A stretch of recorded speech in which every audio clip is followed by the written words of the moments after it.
Hello students, welcome to Python online classes. Today I am going to explain about the concept of techniques for designing a classes.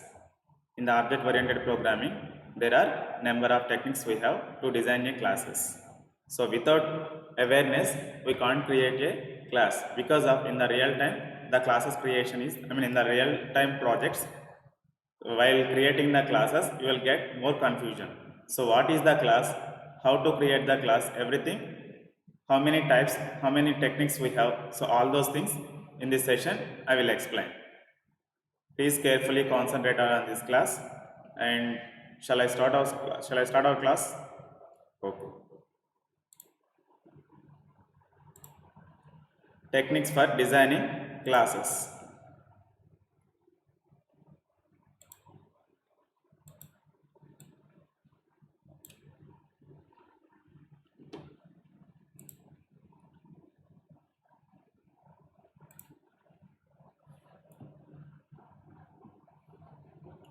Techniques for designing classes.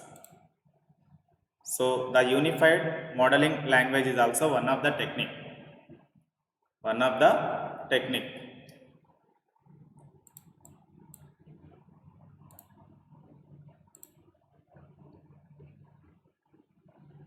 So when designing a class, it is often helpful. When designing a class, it is often helpful to draw a UML diagram. UML stands for Unified Modeling Language. It provides a set of standard diagrams for graphically depicting object-oriented systems. For example, if you have, in the example purpose, you have to write the programs in the single classes or one or two classes you have to write. Am I correct or not? But in the real time development, you have to develop number of classes. So how you can find out all classes? This classes belongs to this one, this classes belongs to this one. So by using UML diagrams, you can simply identify the classes. Okay? For the class purpose, one diagram. For the attributes purpose, one diagram. For the methods purpose, one diagram. How we have to maintain the blocks for that. So each and everything, by looking the UML diagrams, we can simply understand about the classes declarations. So UML is one of the modeling technique. UML is one of the modeling techniques to define a classes. So before writing the actual code, first we need to draw the UML diagrams. Okay? So UML stands for Unified Modeling Language. It provides a set of standard diagrams for graphically depicting object-oriented systems.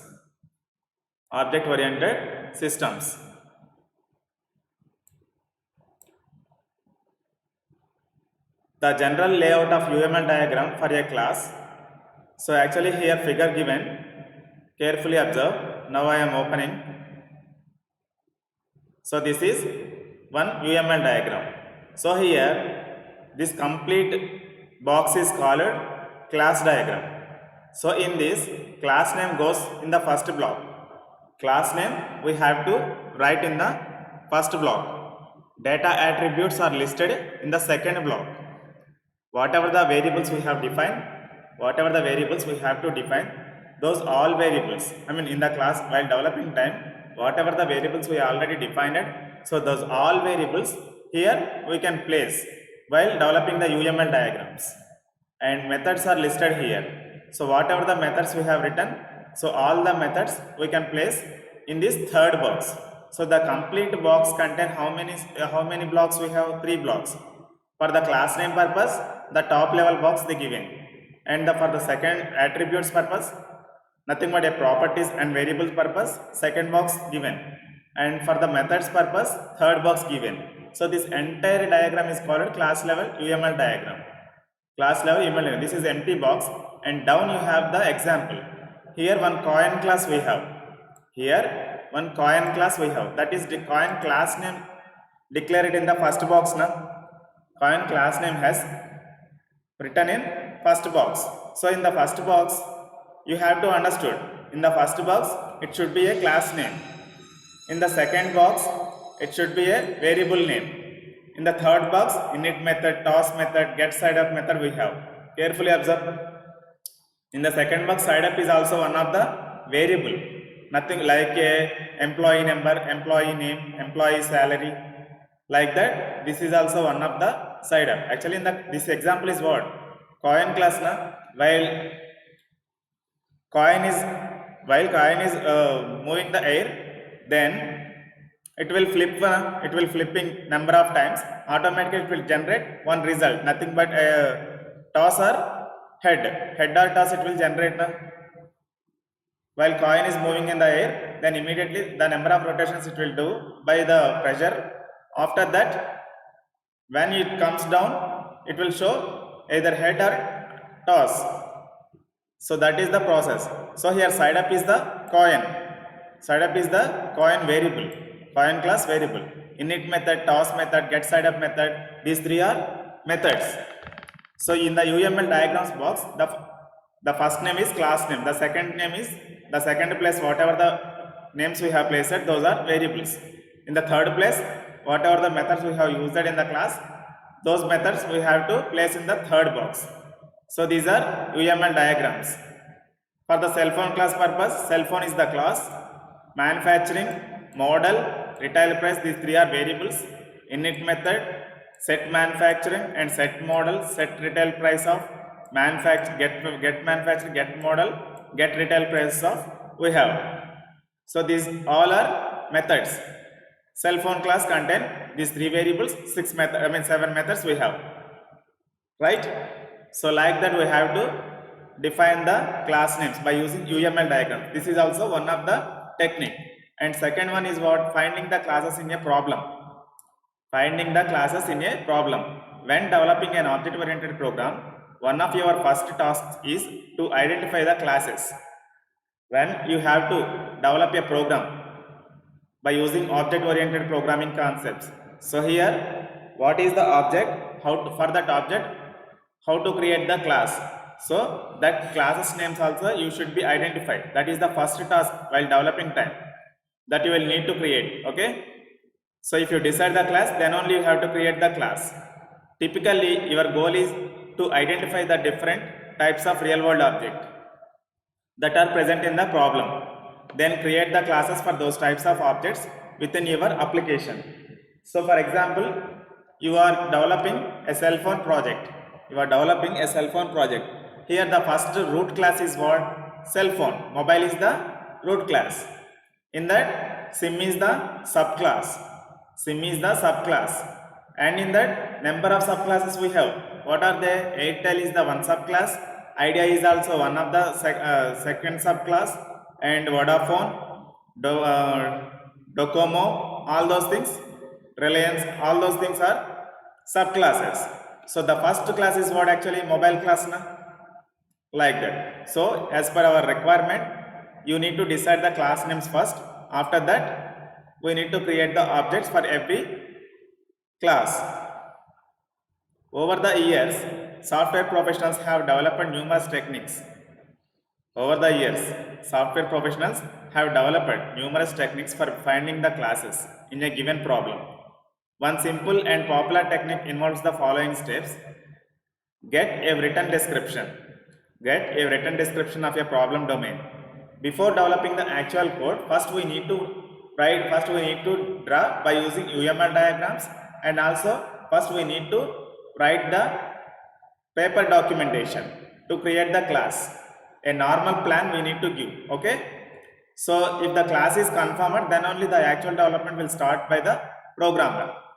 So that's why get a written description. Nothing but documentation first and should be documentation required at first while developing time before going to develop the actual code.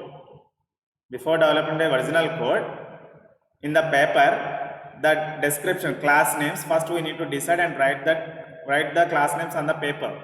So that is called documentation. So if the documentation will transfer to your higher officials, if they accept, then you need to write the actual code for that classes. Identify all the nouns, including pronouns and noun parsers. in the description. Each of these is a potential class, and refine the list of include only the classes that are relevant to the problem. So if for example, if the mobile phone project you are developing, so here mobile is the class name. After that, subclasses also you need to define. There are number of classes in the project. So mobile class is the root class. For that root class, you need to define subclasses. Nothing but how many types of mobiles we have. Samsung mobile is also one of, iPhone is also one thing, and Oppo phone is also one of the subclass. So like that, as per our requirement, depends on that project, you need to define the class names. Writing a description of the problem domain. Writing a description of the problem domain. The problem domain is the set of real world objects, parties and major events related to the problem. A problem domain is the writing a description of the problem domain. Actually in the problem domain is what? Actually the problem domain is the set of real world objects, parties and major events related to the problem. Here problem is nothing but it is not an actual problem, it is a software problem. While developing time, if you get any problem, in that case you can write the problem description in the problem domain. For that they will give the one subpartition. While developing time, they will release the one portal to write the identified problems. In the project, if you have any problem, if you in your project 10 members are working as a software developers. In a project 10 software developers are working, and in the 10 developers purpose, if the 10 developers purpose, one portal will open, that is problem description portal, that is domain, nothing but a website. So if you get any error or if you get any problem with that project while developing time, that problem description you need to write on that website. So after that, submit the query. Whatever the problem you got in the project development, that problem you need to write on that problem domain. So after that, the higher officials will look at that problem whenever they will free, right? They will give some suggestions to solve the problem. So that is called problem domain. You need to understand while developing time, problem domain is also one of the concept. If you adequately understand the nature of the problem you are trying to solve, you can write a description of the problem domain yourself. If you do not thoroughly understand the nature of the problem, you should have an expert write the description for you. Okay? For example, suppose we are writing a program that the manager Joy's automotive shop will use to print service codes for the customers. Here is a description that an expert, perhaps Joy himself, might have written. So in the problem domain, if you have the problem, then you need to write the problem like this. Here one example given. Joy's automotive shop services foreign cars and specializes in the servicing cars made by Mercedes. And when a customer brings a car to the shop, the manager gets the customer's name, address and telephone number. When a customer came, immediately the customer information need to note that their office because of that is Joy's automotive shop services. Automotive shop, whatever the services they are offering, foreign cars, specializes and in servicing cars. Servicing means repairs also it can have. When a customer brings a car to the shop, the manager gets the customer's name, address and telephone number. Immediately they will take name, address, telephone number, and the manager then determines the make and model and year of the car. He will actually here services what? Foreign cars, servicing also there and nothing but sales and also there. So first when the car when the car will come to the office to do the service, immediately the manager will collect the owner information. What are their name and address, phone number? The manager then determines the make, model and year of the car. So immediately while repairing times, while doing the service, he can collect the model number and also year of the car. Well, I mean year of the car means in which year they have purchased that one, and gives the customer service code. So, nothing but service code means he will give the quotation. This car is related. This car is for the servicing purpose. This much amount will be we have to charge. So that is the code. So that is in the quotation format they will give. The service code shows the estimated parts charges, estimated labor charges, sales tax, and total estimated charges. If they want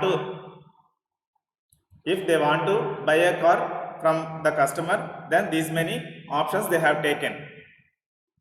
So like that is a big company. For that, the problem domains also should be noted, each and everything. Without noting anything, without recording anything, they cannot run the service. And next one, identify all the nouns. The next step is to identify all the nouns and noun parses. If the description contain pronouns, include them too. Here is another look at the previous problem domain description. Nothing but in the previously the writing a description of the problem domain. So that is completed. That is normal way. And identify all the nouns means here one more example they have given. If the problem domain not required here, this one, okay. Actually these many details they have collected. Address, BMW, car, cars, customer, estimated labor charges. So everything is quotation. In the quotation for every service they will do the charge. So that in the quotation that properties, details contain. So that's why that is also one of the business technique. Because of it is why it is discussing here. While developing the classes, you need to decide the class names. In the project requirement, first you need to decide the class names and variable names and method names. After that you need to decide the business things also. So actually the each and every application development purpose is what? For the business improvement purpose na. So in that business improvement purpose, each and everything should be noted na.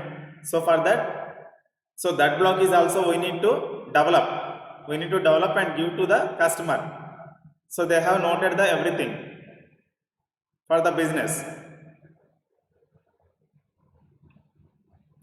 So those are techniques. Designing a classes techniques. Here number of classes we have, the customer class and also bank class, car class. So those are also working with the techniques concept. Next thing is what? Inheritance. Inheritance concept we have to know. So what is inheritance?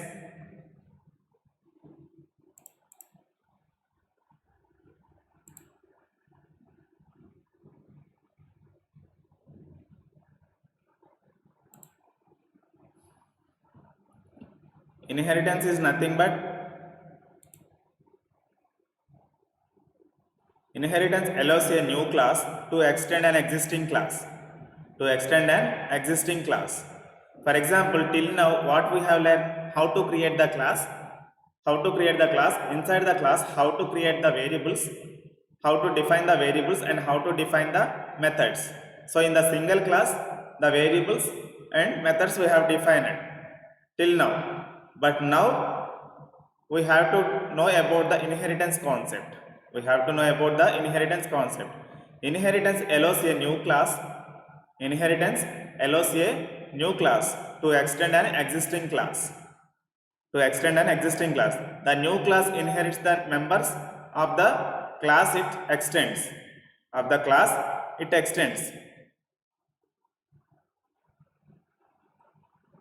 Now we have to see the syntax first.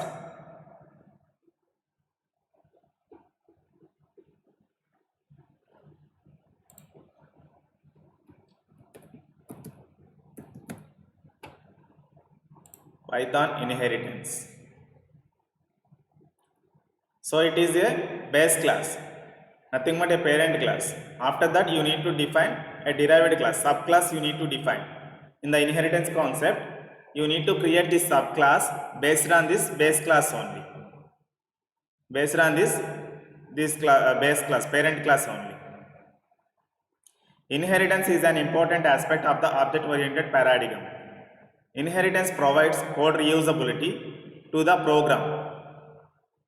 Code reusability to the program, because we can use an existing class to create a new class instead of creating it from scratch. In the previous, we have created one class employee class we have created with the employee number, employee name, displays the method. So these three are members, two properties, one display method we have created. These all are employee class members. These all are employee class members. So in Python programming language, in inheritance, the child class acquires the properties and can access all the data members and functions defined in a parent class. A child class can also provide its specific implementation to the functions of the parent class. Carefully observe. In the base class, we have some properties and methods. In the derived class also we have some properties and methods. But if the derived class extends from the base class, whatever the base class properties we have, those all properties and methods, derived class also it can be used, no problem. So the base class contain how many members? Properties and also methods. So those all properties and methods, derived classes also can reuse. Again, you no need to write the same functionality for the derived class, because of base class functions and derived class functions both are same. If the both are same, then base class properties we just need to use now. Again rewriting it is burden. So to avoid that burden, just simply we can extend this parent base class to derived class. So in the base class, whatever the methods and properties we have, all methods and properties, derived class also it should have to use, no problem. And derived class, along with this base class properties, derived class is also contain some extra properties also. That is also to allow. So if you want to use the inheritance, we need to use the derived keyword.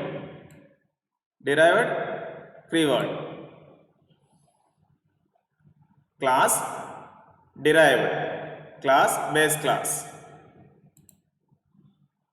Just simply we can use the hyphen symbol, and class name we can use. A class can inherit multiple classes also.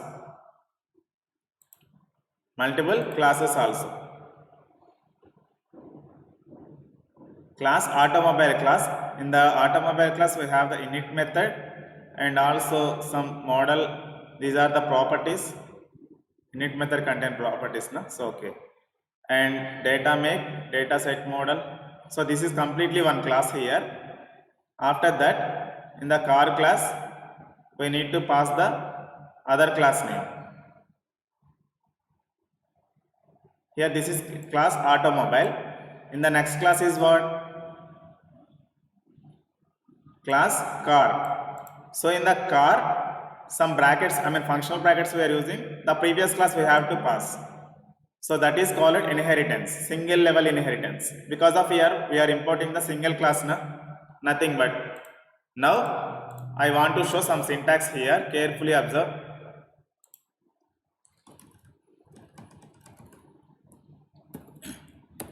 Inheritance. How to take the inheritance? First we need to define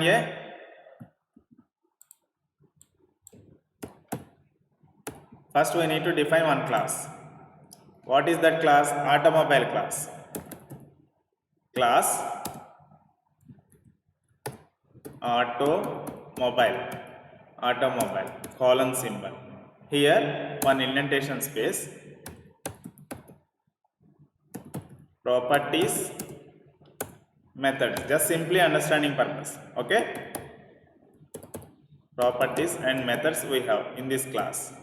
Okay, next I want to define one more class. Class car is the my subclass. So now here one colon symbol, and here in this car class also we have some properties. We have some properties and methods also we have. Car class contain their own properties and their methods. Automobile class contain their own properties and their methods. How we can, the car class, how it can inherit this automobile class? So here after car word, then one functional brackets, opening and closing brackets required. In that simply we can pass this class name. If you write like this is the super class, this is the base class, this is the derived class. This is the base class, this is derived class. Nothing but this is the parent class, this is the subclass, this is the subclass. So if you write like this, the car class contains these properties and methods along with these properties and methods also. Right? So this is called inheritance. This is called inheritance.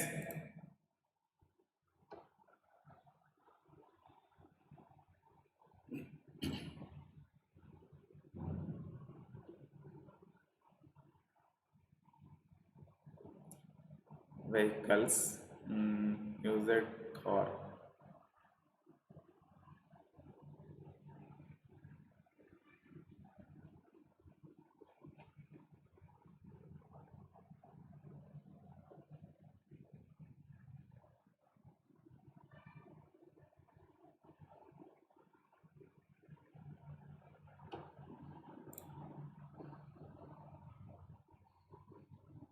Animal, here one speak definition, one method, dog, animal.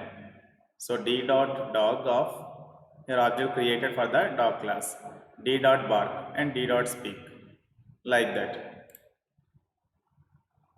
Now I am developing one problem. Carefully observe. Animal and dog problem I will explain simply. Okay, class name animal, class name animal, one colon symbol. Here one method we need to define, that is called speak method. That is called speak method. Speak, functional brackets, one colon symbol, here two indentation space. Now I am using the print function. Here the animal is speaking. The animal is speaking. This is one of the speak method is animal class member. Animal class member. Now I want to create one more class. Class dog is the class. Dog is the class.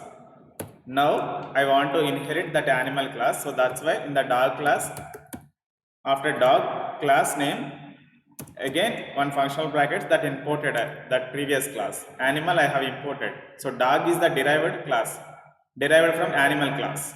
Okay. So it is the super class and it is the subclass. Here super class is also called base class and subclass is also called derived class. Understood? Right.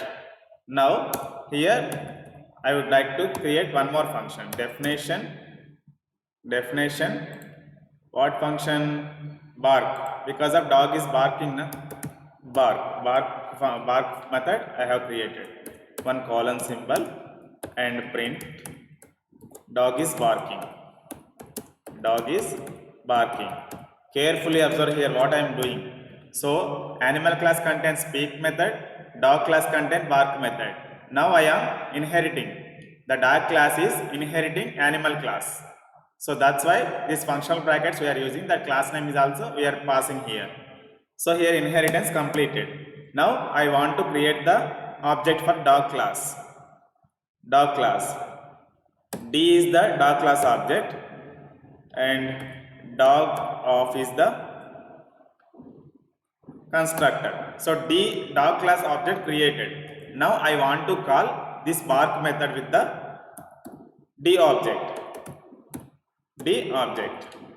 Now actually this speak method is also available now. Here inheritance possible now. Inheritance, the dog class is inherited by animal class. Sorry, animal class is inherited by dog class. So whatever the animal class members we have, here one member we have speak method. So that speak method is also available dog method now. So with the dog class object, now I want to call animal class method. So D dot speak method is also I am calling. Now dog class will work. Dog class will execute that program. Carefully observe. Now I am saving this one. Inheritance .py. Save as type is all files. Now I am opening the console window. Here inheritance name na? Yeah. Why it is showing error? Bark of takes a positional argument. Wait. Bark.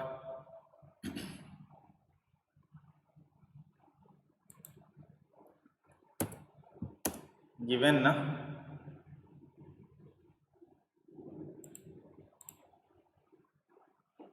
Bark of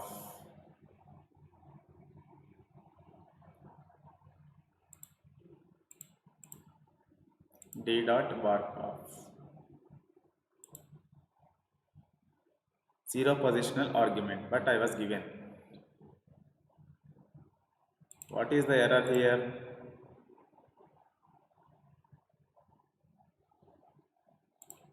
Sorry, here self keyword required. That's why each and every function the first parameter should be self keyword. So it is confusing. If you not given self keyword, which object is from which object I want to execute, that is confusing internally. That has feeling the confusion. So to avoid that confusion, self keyword must and should be required for each and every function. And the self keyword is also first parameter for each and every function. So now it will execute. Carefully observe. So dog is barking, the animal is speaking. Two methods also executing now, but the two methods I am calling from where? With the D object, dog class object. So inheritance is possible now. So that is the process of inheritance concept. A class may contain multiple classes also. Multiple inheritances are possible.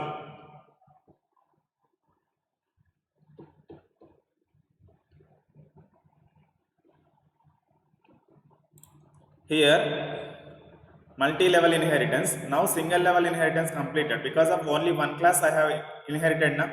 So now the Python multi-level inheritance is also it can support. So multi-level inheritance means possible in Python like object-oriented programming language. Multi-level inheritance is achieved when a derived class inherits another derived class. There is no limit on the number of levels. For example, class 1 inherited by class 2, class 2 inherited by class n. So in between, if you have any requirement, so those many classes you can write, and also inheritance concept you can implement that, right? So that is called multi-level inheritance. Now I want to create one more. Now I want to create one more class. So that is called, instead of dog, I am using cow. Okay, cow class. So here now I am importing the dog class here. Now I am inheriting dog class. Cow class is inheriting dog class inheriting animal class. Okay, this is called multi-level inheritance. Carefully observe the diagram here, then only you can understand about the inheritance concept, right? Now I am creating the definition, and cow eating grass na, eat method, two indentation space. Now I am writing print statement,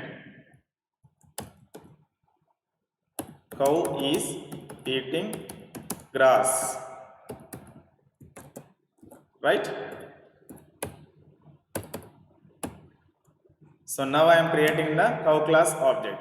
C equal to cow created. Now C dot eat method I am calling. Cow class contain eat method na. So with the cow class object, now I am calling dog class method also. Now here also self keyword required. Carefully observe. And now with the cow class object, now I am calling animal class object. Nothing but speak method I am calling.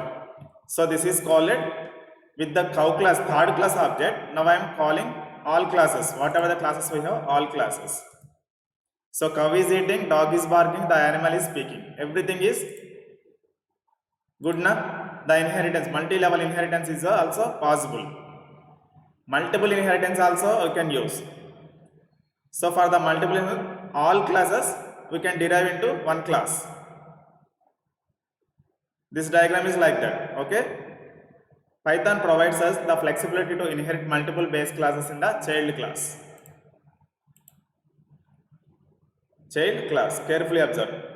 Here calculation 1, calculation 2, calculation 3, derived class. Now I want to carefully observe. Now I am, this is multi-level inheritance now.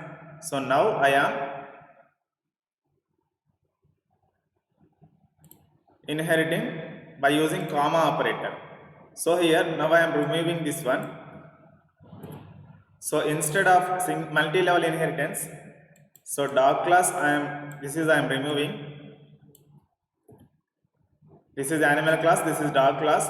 Now I want in the cow class I want to inherit dog class and animal class. So for that one simple comma operator we can use. Here two classes I am inheritance. Two multi-level inheritance is also possible. Now I am creating the cow class object.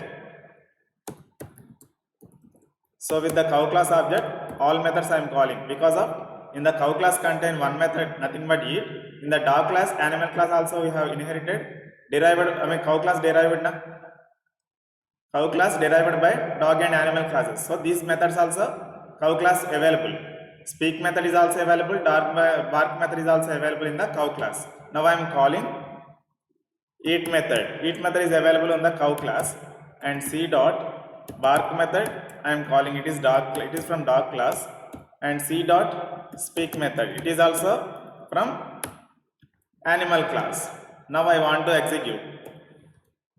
So cow is eating grass, dog is barking, animal is speaking. So multi-level inheritance is also completed right now. If you want to inherit multiple classes into a single class, so that is also called multiple inheritance. Multi-level inheritance. So inheritance concept is over right now. Inheritance in UML diagrams. So here also UML diagrams we have. For the automobile class name here, properties here, these three blocks we are maintaining. These are all our methods. For the automobile class box, this one. For single class, 3 blocks they give given. And deriving means automobile class has inherited by these 3 classes. So for this also we can write we can draw the diagram like this, right? So inheritance concept is also completed in the today's session.